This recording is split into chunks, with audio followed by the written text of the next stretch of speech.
Antes que o tempo se vá.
Este momento vai acabar, mas Deus é eterno e sabe amar. Vamos sorrir, espelhar seu amor antes que o tempo se vá.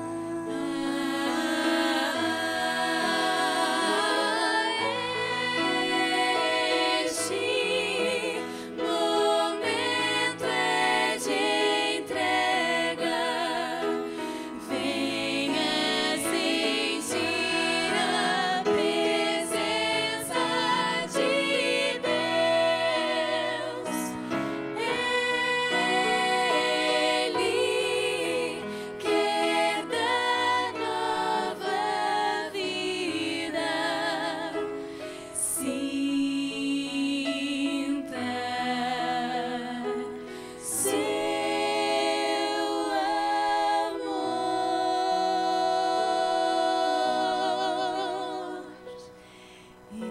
Esse momento não vai voltar. Agora é o tempo de você se entregar. Venha depressa para o seu Salvador,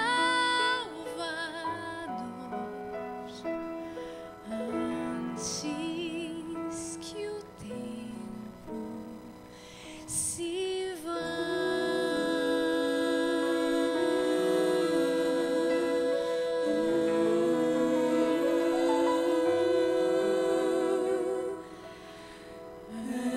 antes que o tempo se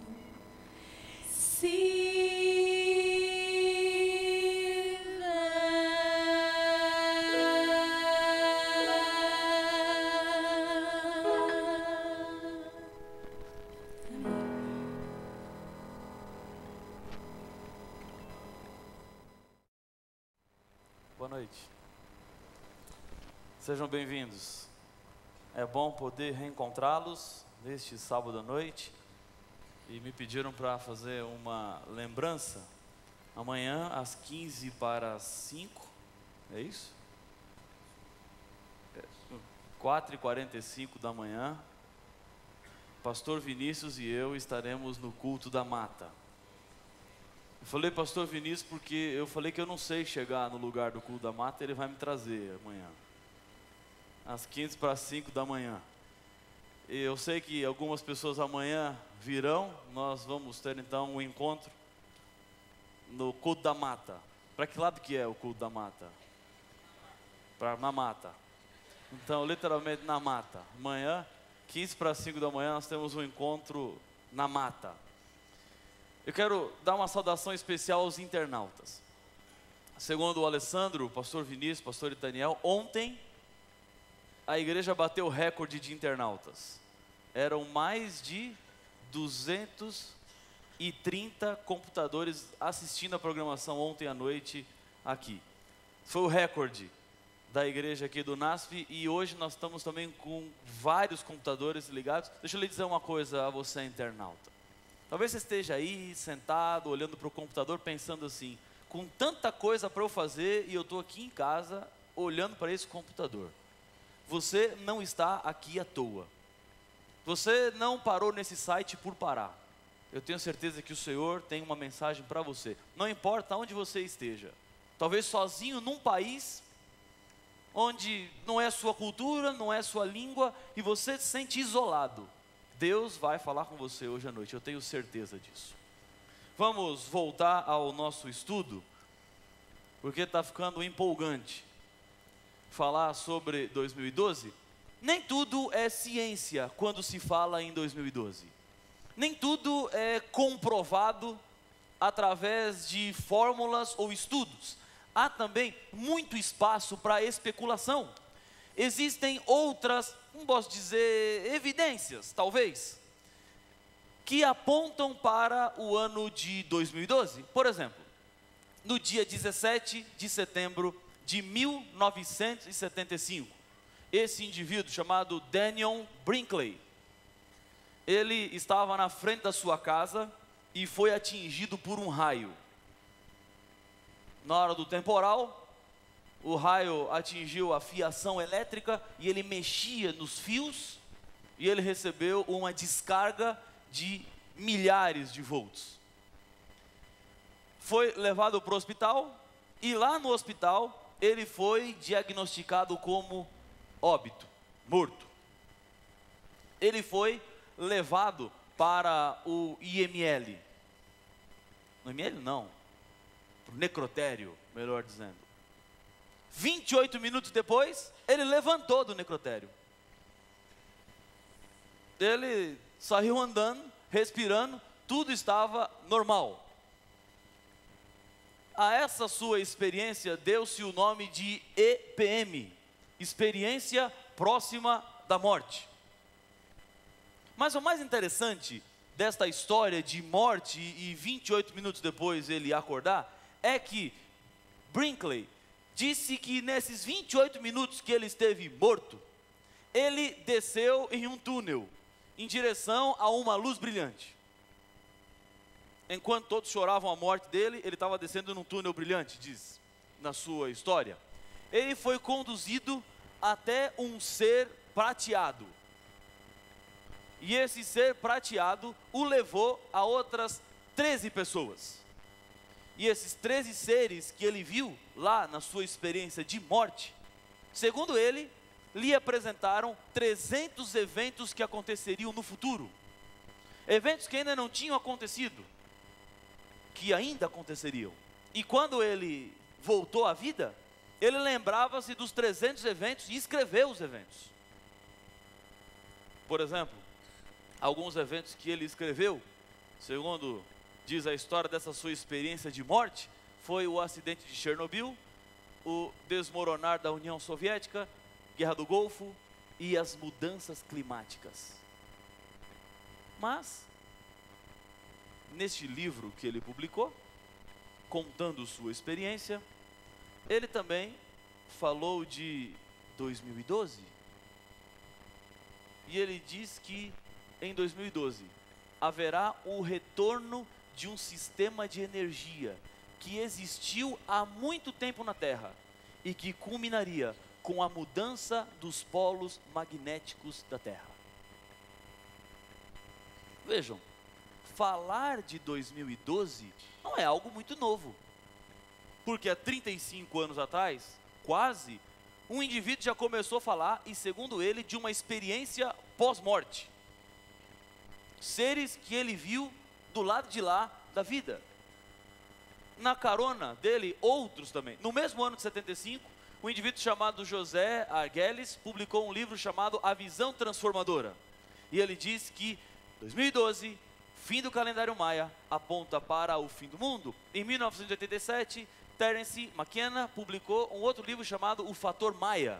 E também disse ele que 2012 era o fim do mundo. Agora deixa eu lhe fazer uma pergunta.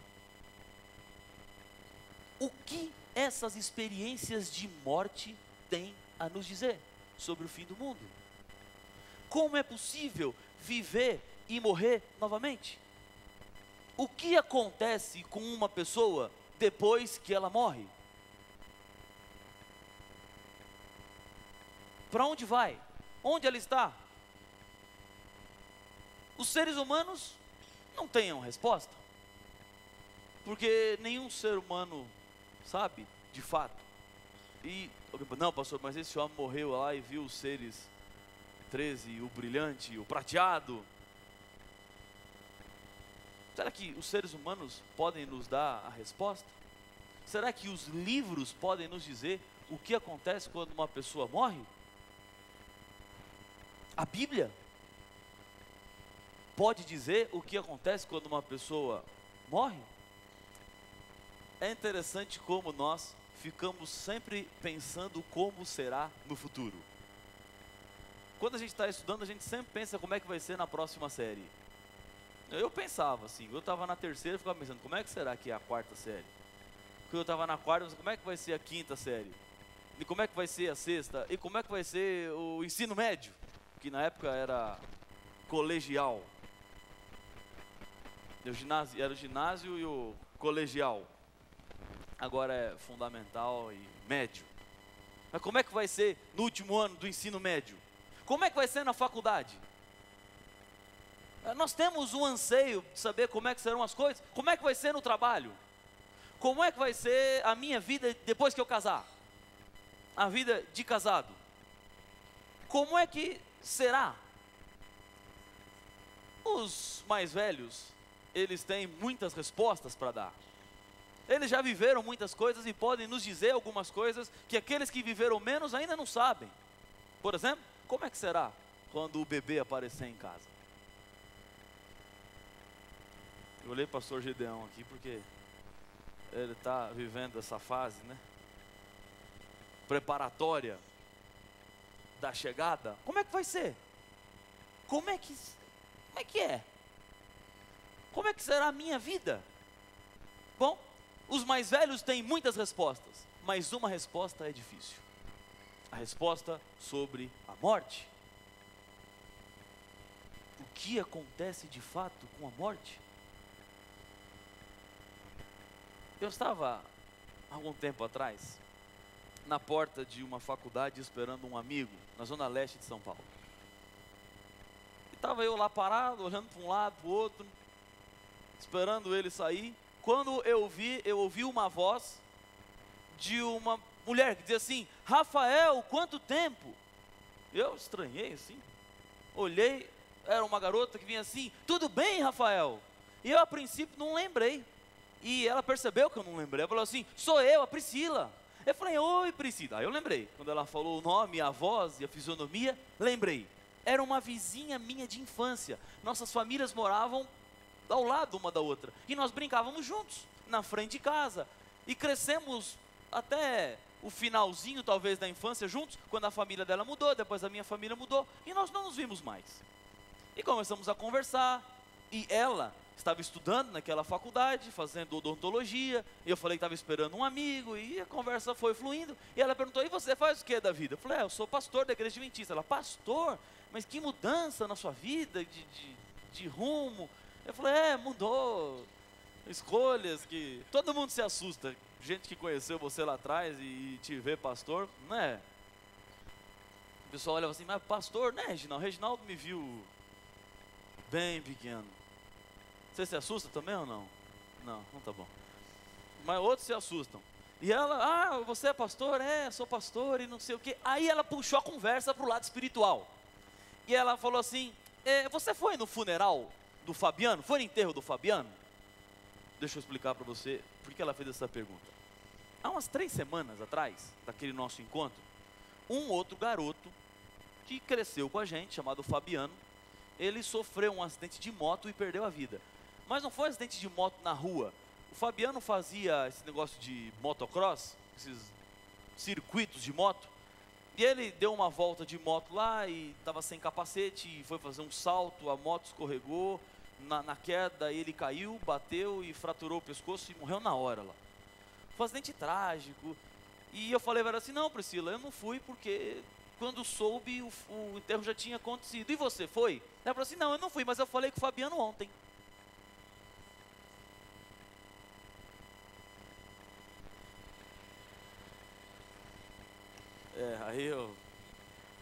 Aí me pegou. Aí eu falei assim, falou é? Ela falou assim, falei. E eu falei, como você falou? Eu falei assim, não, é o seguinte, eu vou lhe contar. Olha que impressionante. Ela disse assim, eu estou indo num lugar, uma corrente que a gente faz, orações, e volta e meia, o líder nosso lá, ele incorpora algumas pessoas. E ontem à noite, o Fabiano incorporou-se no líder, o nosso líder. Eu falei com o Fabiano, e o Fabiano falou assim, Priscila, eu quero que você faça um favor para mim. E ela falou, qual? Eu quero que você mande uma carta para minha mãe. E eu vou escrever a carta. E ele incorporado no indivíduo lá. Pegou um papel e escreveu a carta. Assinou a carta, dobrou e falou assim, leva para minha mãe. A Priscila pegou a carta, saiu da reunião e foi para a casa da Vera, mãe do Fabiano. Quando tocou a campainha, nas suas palavras, a Vera, quando viu, ficou emocionada. Começou a chorar, porque a Priscila era a lembrança do filho dela, um amiguinho de infância. Ela entrou, e naquilo que ela me contou, ela falou assim, Vera, eu não sei se você acredita ou não, mas eu acabei de falar com o Fabiano, ele mandou uma carta para você. E a Vera, a princípio, ficou um pouco assustada, e ela falou assim, Vera, você quer a carta? Eu quero. E ela entregou a carta. A Vera, quando abriu a carta, desmanchou-se em lágrimas. Ela leu a carta e falou a Priscila, eu preciso te mostrar uma coisa, Priscila. E ela levou a Priscila no quarto do Fabiano, que estava lá basicamente do mesmo jeito que ele havia deixado. A mãe ainda não tinha tido coragem de mexer nas coisas do filho. Ela pegou o caderno da faculdade do Fabiano, abriu numa página qualquer e falou assim, Priscila, compara, veja se a letra não é a mesma.